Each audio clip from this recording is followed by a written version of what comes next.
بسم الله الرحمن الرحيم. الحمد لله رب العالمين، والصلاة والسلام على رسولنا محمد وعلى آله وأصحابه أجمعين. أبو داود ترمذي دقلن حديثتا صحابة شيلدية بر آدم في خمرمذن صلى الله عليه وسلم ياننا قلب السلام عليكم ديب سلام مريا في خمرمذ صلى الله عليه وسلم ونن سلام عليا وعن صغاب قذن ديا ثمر باشق بيرغليا والسلام عليكم ورحمة الله ديا في خمرمذ صلى الله عليه وسلم onun salamını alıp 20 sogap diye. Ondan sonra 3. kişi geliyor ve Esselamu Aleyküm ve Rahmetullahi ve Berekatuh diye. Peygamberimiz sallallahu aleyhi ve sellem onun salamını alıp 30 sogap diye. Tabarani'da İbn Abi Şeybe'nin musnadına gelen hadisinde Peygamberimiz sallallahu aleyhi ve sellem diye: "Men qala Esselamu Aleyküm kutibat lehu 10 hasenat ve men qala Esselamu Aleyküm ve Rahmetullah kutibat lehu 20 hasene ve men qala Esselamu Aleyküm ve Rahmetullahi ve Berekatuh kutibat lehu 30 hasene."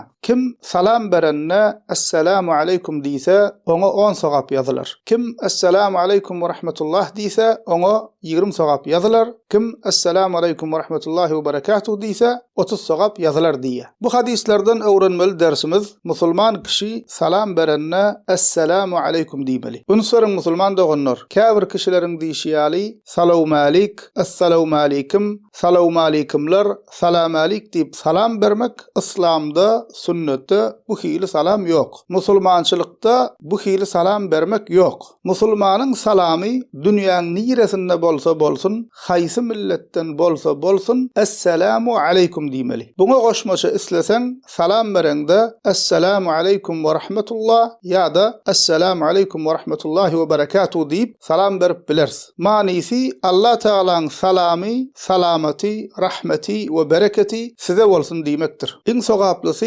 Peygamberimizin sallallahu aleyhi ve sellemin bize öğretişi ali Esselamu Aleyküm ve Rahmetullahi ve Berekatuh diysen 30 sogap kazanıyan. Elhamdülillahi Rabbil Alemin.